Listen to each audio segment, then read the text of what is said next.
Salima et Marhaban à tout le monde. Je voulais vous parler du solde de la Zouza ou de la Djouza, un solde qui fait 66. Et quand je le change, j'utilise la même méthode parce que autant que je vous dis que c'est délicieux et un peu et ça vous vient à la bouche, essayez-le et souvenez-vous de moi.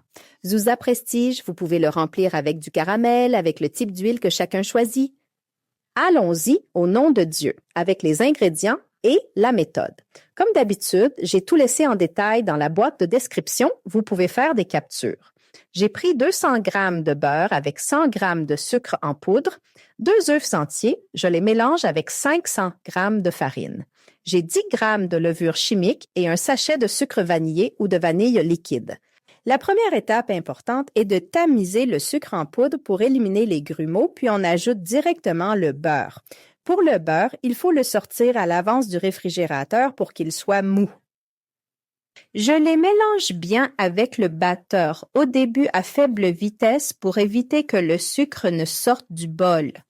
Ensuite, j'augmente la vitesse pour obtenir une texture crémeuse. J'ajoute les œufs, un par un.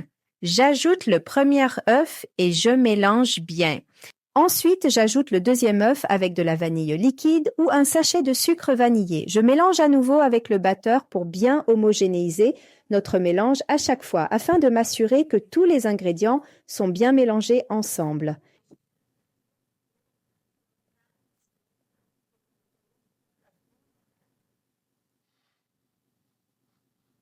En vérité, cela nous aide beaucoup dans le mélange. Ici, j'ai exactement cela, c'est-à-dire comment le mélange doit être. Maintenant, il ne me reste plus qu'à ajouter la farine. Pour la farine, il est préférable d'utiliser de la farine pour pâtisserie ou, si possible, tamiser à la maison pour incorporer de l'air et obtenir ainsi un gâteau léger et savoureux. J'ajoute ensuite 10 g de levure chimique que je tamise également.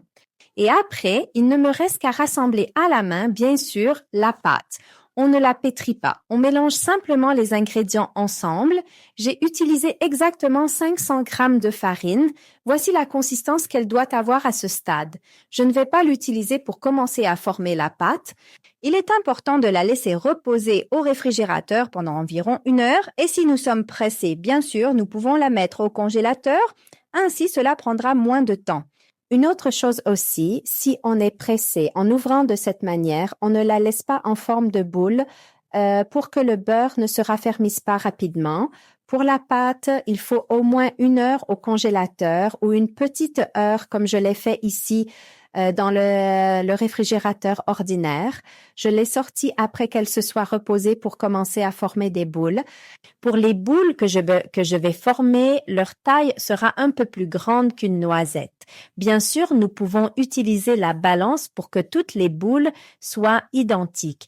Mais en vérité, cela prend un peu de temps avec la balance. Regardez ici, comme je vous l'ai dit, un peu plus grand qu'une noisette. Et si vous voulez, le poids est d'environ 4 à 5 grammes.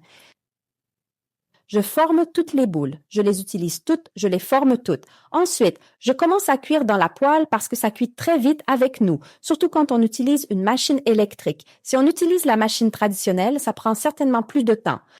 Dans tous les cas, nous préparons toutes les boules.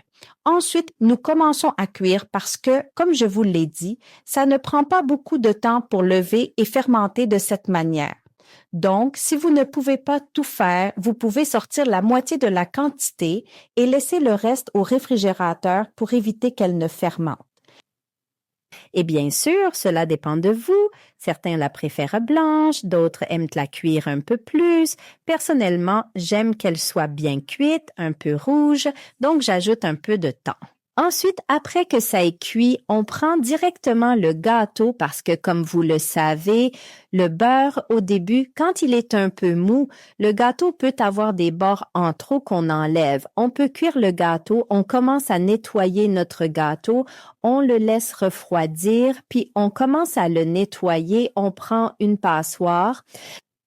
Nous la retournons et elle doit être claire. Puis nous nettoyons doucement notre morceau de noix et il devient moelleux et nous obtenons la moitié de la couche. Et bien sûr, nous nettoyons le morceau de noix pour qu'il ne se casse pas.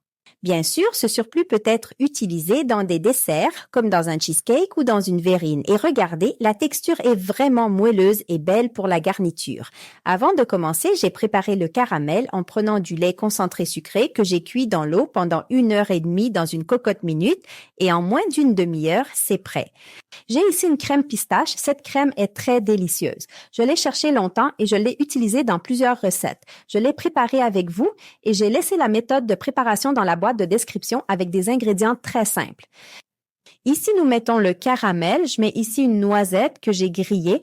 Vous pouvez mettre n'importe quoi, n'importe quelle idée que vous aimez. Vous pouvez mettre des amandes, des noisettes, des pistaches, ce que vous aimez. Ici, j'ai mis une noisette et j'ai aussi mis du caramel de l'autre côté.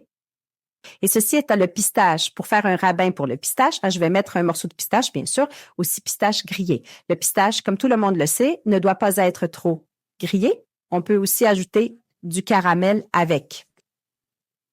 On met n'importe quoi au milieu pour nous donner ensuite un croquant délicieux et on continue de la même manière jusqu'à ce que j'ai fini toute la quantité que j'ai. J'espère que la recette vous a plu et que vous en avez profité.